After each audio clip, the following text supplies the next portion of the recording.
Well, hey, everyone. Welcome to the Expert Media Show. This is your host and teacher, Tony Leidig. Our sponsor for today is the brand new training that I have coming up this Friday. It's going to be a 3-module workshop that we're doing live called Photo Book Masterclass. And I thought it'd be kind of fun to give you a sneak peek into some of the things that we're going to be looking at on Friday. And it's going to be a lot of fun. So I titled this Shared Inspiration because in reality, inspiration is something that we all have in one form or another, and it's something that we often share. I kind of view it as life being a collection of captured moments and the story those moments tell. Okay, so that's kind of Tony as the photographer teaching, but if you think about it in reality, it really is like that. I mean, if you had to recall everything that's happened in your life, it would be impossible. Like, it's just not possible, even though all of us live moment by moment. It's the things that stand out. Maybe to you it's important and to other people it doesn't matter. Maybe it's something huge. Maybe it's something small, just something that you picked up on. But life really is that. And photography has really become the primary choice of creative expression for nearly everyone these days, especially with the advent of mobile devices. So if you think about it, and I've talked about this many times, it seems like everyone's a photographer. And I love that.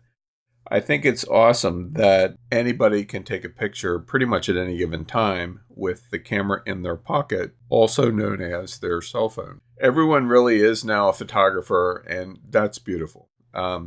Some photographers may see that as a threat. I've never seen it that way because it gives people an opportunity to tell their story or the story of others in ways that weren't possible before. I mean, many of you have probably taken photos for years. I know whenever I got started, I was 14. I mean, my first camera was a 126 Instamatic, those big bulky cartridges that you kind of stuck in the back of the camera.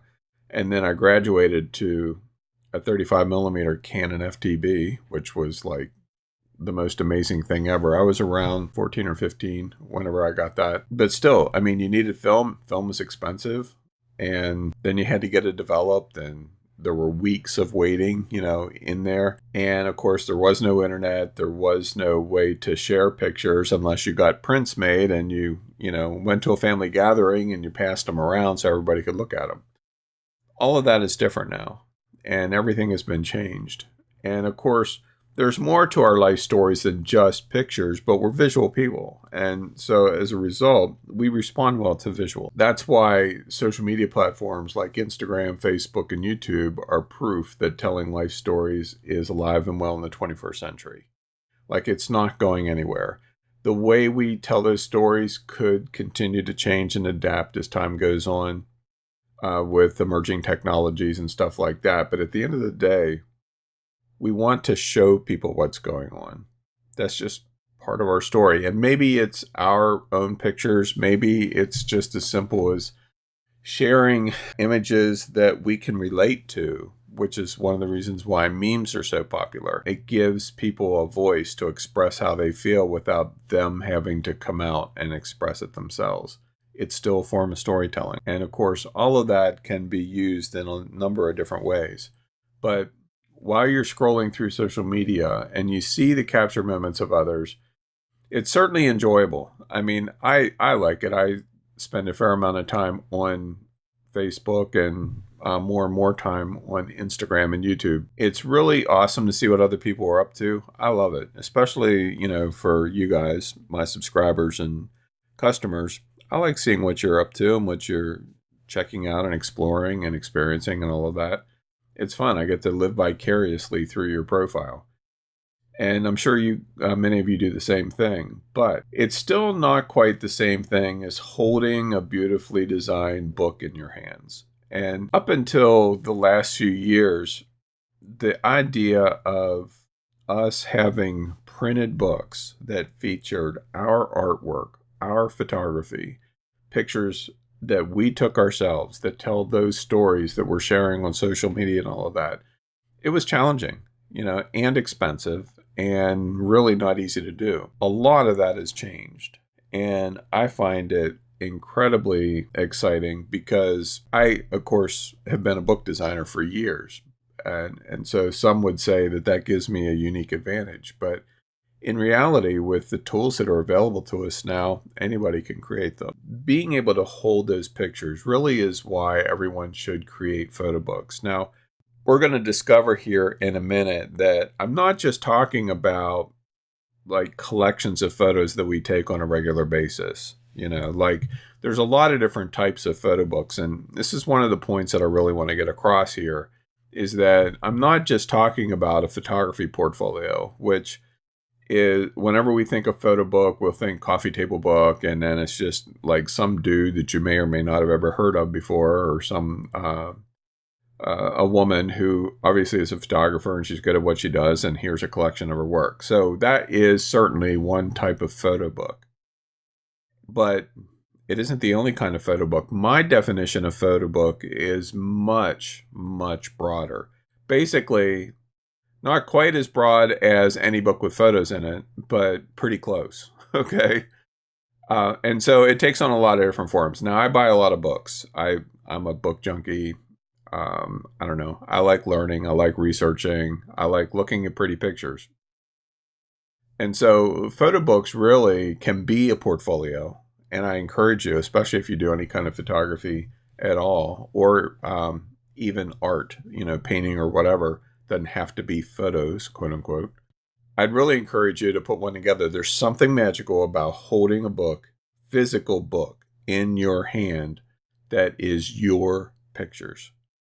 Like there's just something amazing about it that social media or, I have a SmugMug account for my photography, and it's cool to go on there and see the pictures, or log into Instagram and see the pictures, or log into Facebook and see the pictures. But it's completely like, what if I'm not near a computer, or I don't have my phone with me, or I just don't feel like looking at a phone? There's something about that tangible touch, being able to hold a book in your hand. So you can do themed photo books, animals like dogs, cats, whatever. Maybe you're taking a trip, so you feature travel, cars. It literally can be anything. And I'm just kind of pulling from some of my own personal experiences. Remember, we're creating a story here.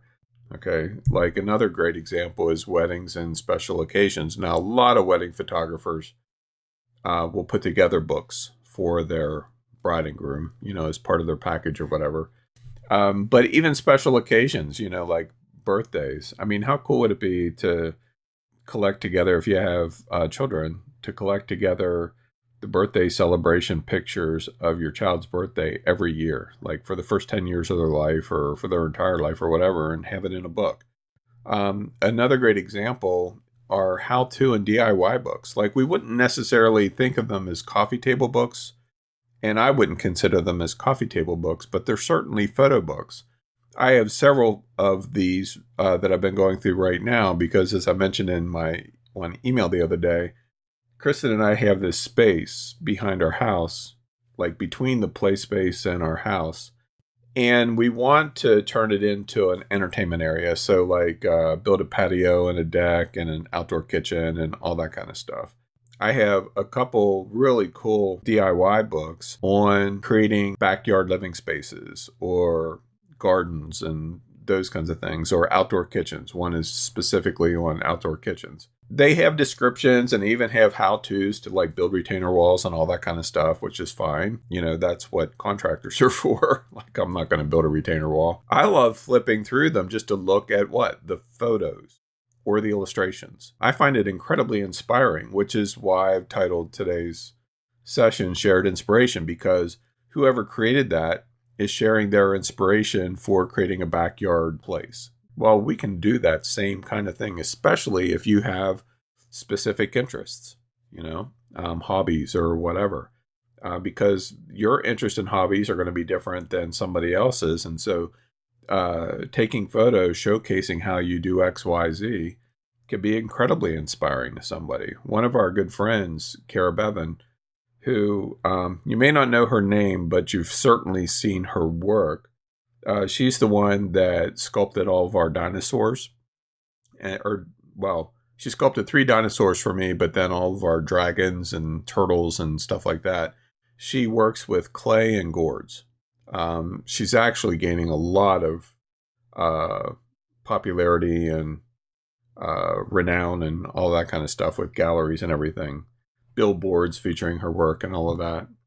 And but she's been really good at photographing and documenting her processes and those kinds of things. And part of that is just because we've been on her about you need to document your processes.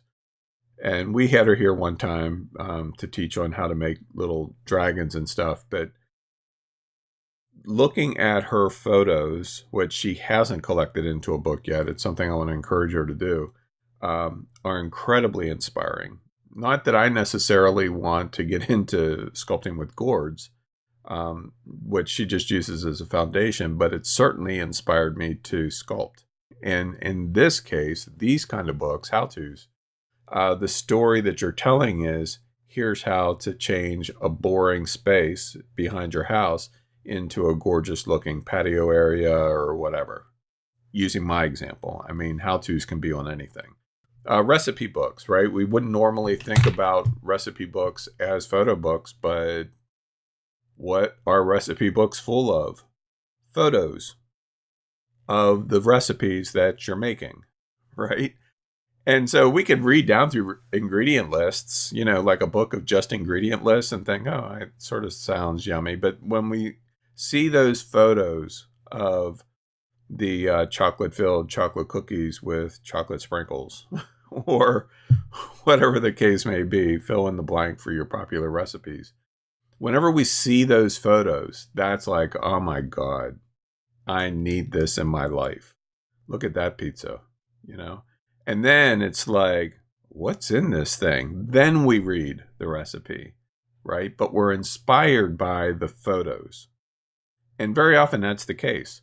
We're inspired by the photos first, then we read the text. Collections of things. So here's what I mean by that. It's no big secret that Kristen and I are collectors of things. And we collect a lot of different kinds of things, from toys, which is an obvious one. I collect vintage cameras, dinosaurs, I don't know, space-related stuff like model rockets and those kinds of things. And so consequently, some of the books that I have are books on collections of a specific thing. So like I have a couple books on stifed teddy bears. And some books that I have more for reference, just because going to auctions and all, we come across a lot of things. But I have books on vintage tin toys, on Lionel trains, on Hot Wheels, on comics, on all kinds of stuff. And guess what those books are filled with? Photos. What better way as a frame of reference of stuff than to have a photo of it to tell the difference between this or that, Like I have several books on Star Wars toys. And there's some Star Wars toys, like there's this one figure that of Boba Fett that was put out back in the early 90s that's extremely valuable. Well, comparatively speaking, it's valuable. Of a certain type of decor on his one shoulder pad that's different than all the other figures. So that a very small number of those, they had like a half moon crescent on his shoulder compared to all the others that had a full moon crescent or whatever, right? So imagine trying to describe that just in words alone. You'll be going through all your Boba Fett figures going, well, I think I might have it, but I'm not sure. As opposed to seeing a photo of it in a book, or I guess you could look online, but seeing a photo of it in a book and go, oh, yeah, that's it. That's exactly what I have done, right? So it's a different kind of photo book. I even consider magazines really in this same category. And I'm going to be teaching on magazine creation sometime in the future this year, but I buy a lot of magazines also. And it's mostly, just to be honest with you, to look at the photos. Like I get Antique Toy World is a really good example.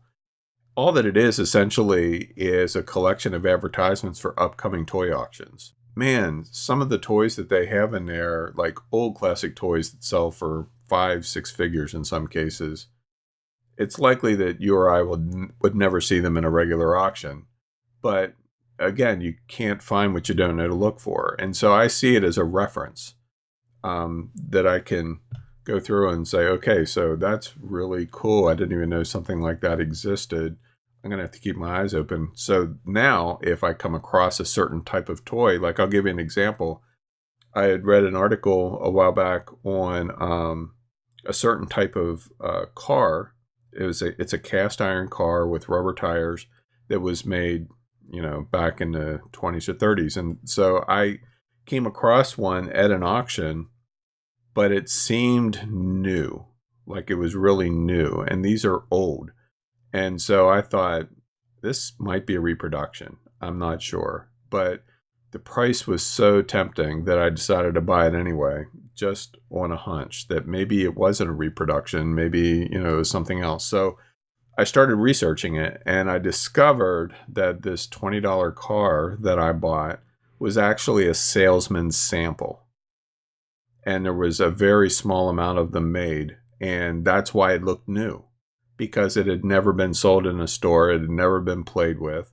It was a salesman's sample that they would take around to stores to sell. And so as a result, that $20 investment that I made in buying this thing at auction turns out that it's worth hundreds and hundreds of dollars. And it's sitting here in my office right behind me. And so the way I was able to identify that was through a book on those kind of cars. And again, we have online, obviously, that we can do research. And I certainly do a lot of research online, but I don't know, something magical about the books. And then family and genealogy. And, last year, 2 years ago, somewhere in there, I taught 2 classes on genealogy. Loved both classes. And I'm sorely tempted to teach a new one this year, but mostly on creating, like telling your family story through books. And I've been doing a lot of scanning, a lot of collecting together my own personal family photos and everything of ancestors from long ago, and assembling together stories. A lot of stories I just don't know. The people who would know those family stories have been long gone. Whenever we look at genealogy, and I don't know if it's something that you're interested in or not, but when we look at our family genealogy, we see the names, and maybe we knew some of the family members, maybe it was before our time, so we never had a chance to get to know them. So we see these names, we see their birth and death dates, maybe when they got married, maybe we'll see a picture or two, but we know nothing about them. And sometimes you can find out information about them through newspapers and that kind of stuff, and I do a lot of that kind of research. But one thing that I had never considered before is current events according to when they lived, to provide context. Okay, so like you have relatives and they, were in their 20s in 1910 or 1900 or right at the turn of the century, so 1880. All right, so we see the date, we see their names and maybe a picture, and we think, oh, okay, so there they are, my great-great-great-grandfather, and they lived in, they were 20 years old in 1880. So we don't think about that. But 1880 is only 15 years out from the Civil War. So a lot of the surviving Civil War soldiers would have been alive, and probably their parents. So that would have completely swayed conversations at the dinner table, what was going on in the world around us. So what was happening in 1880?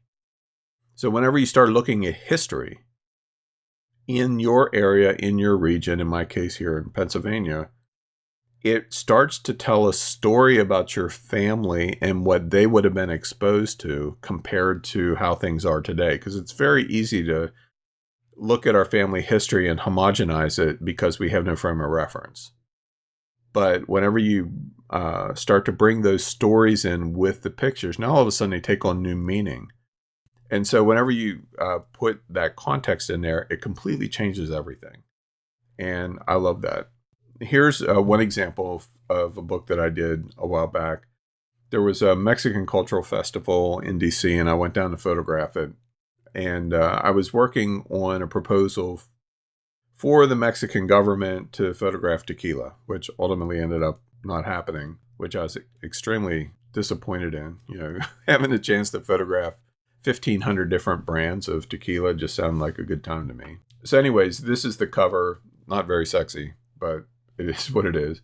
And then it just features some of my photos. Now, in this particular book, I have an introductory couple pages, but I pretty much let most of the photos speak for themselves in this particular case. But it's very thematic, and the whole purpose of it was to tell the story of Mexican culture and the diversity of it. That's the whole story that I wanted to tell in laying out this book. When it comes to actually creating these books, you have a couple options. There's actually a lot of options. I'm only going to share a couple with you here live. I'm not giving away my whole course. But Shutterfly.com, you may be familiar with. Snapfish and Blurb are probably three of the most popular and easiest to use because they have built-in templates.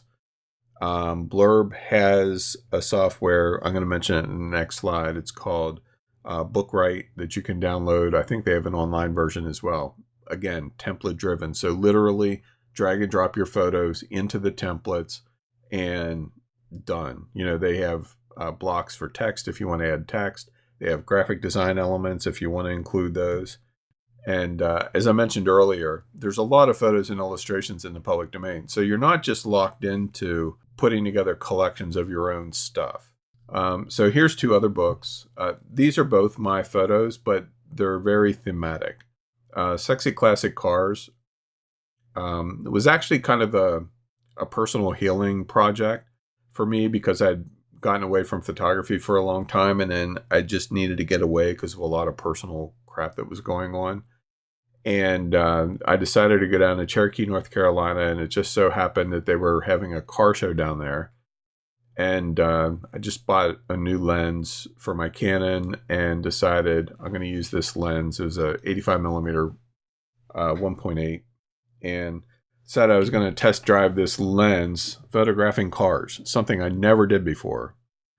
And the results were just, it blew me away. It was a really good trip, and I've photographed a lot of car shows since then. But my whole purpose of it was to not just take pictures of cars, but to highlight what makes a car sexy. The curves, the lines, the hood ornaments, those kinds of things.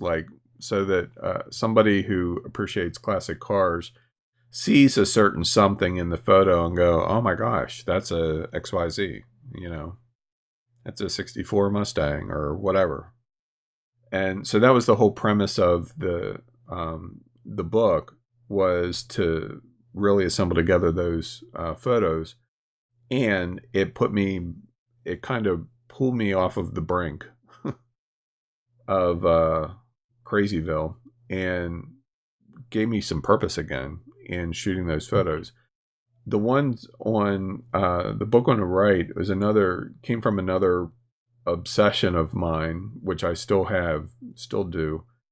Not as much lately because I've gotten away from photography until this year a little bit. And that is photographing street performers. I love street performers. I really admire them, and, getting out there every day and doing their thing to put food on the table or whatever.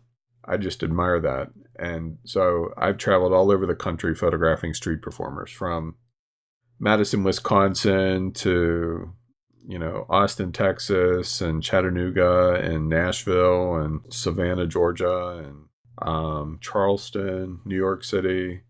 I mean, just all over photographing street performers. And it's a lot of fun, and a lot of times it just happened to be near farmers markets in some cases, which I also enjoy photographing. And so it just kind of worked out.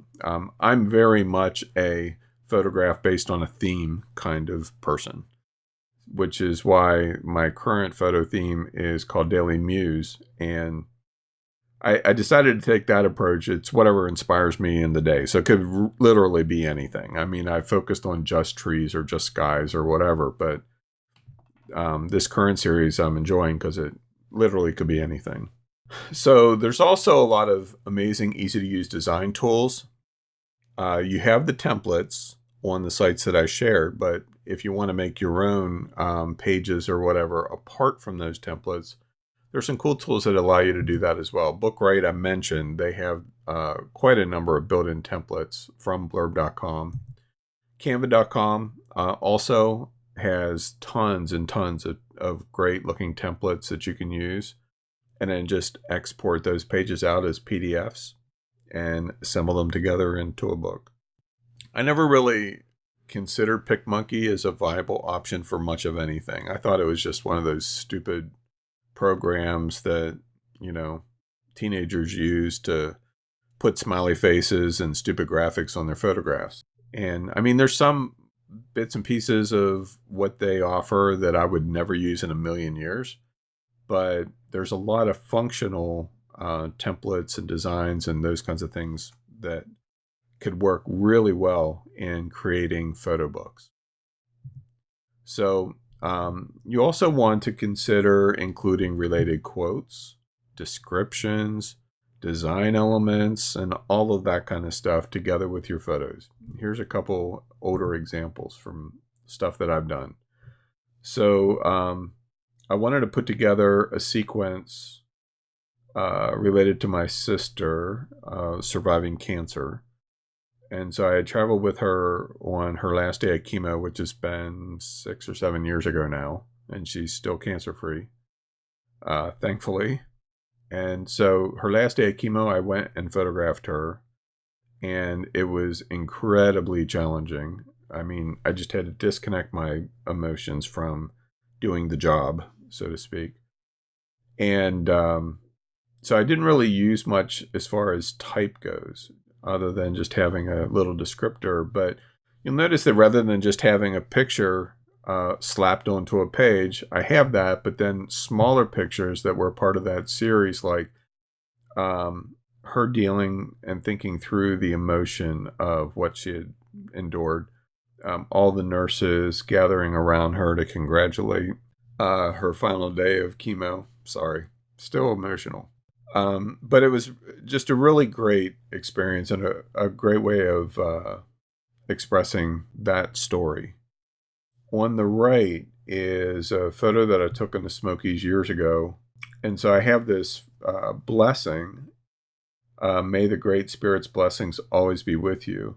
And then I have it written in Cherokee because, Smokies, Cherokee people, kind of a thing. And so, you can do stuff like that very, very easily. So we're going to wrap this up today. I really want to encourage you to think about how you could take photos that you have or interests that you have and turn that into a photo book. And so if you haven't already, I'd appreciate it if you would subscribe to my channel. If you're not registered for the live shows, expertmediashow2020.com. You can register there. If you want to be notified, please subscribe to the channel. So until next week, I hope you guys enjoy the rest of your week, and we will talk again soon.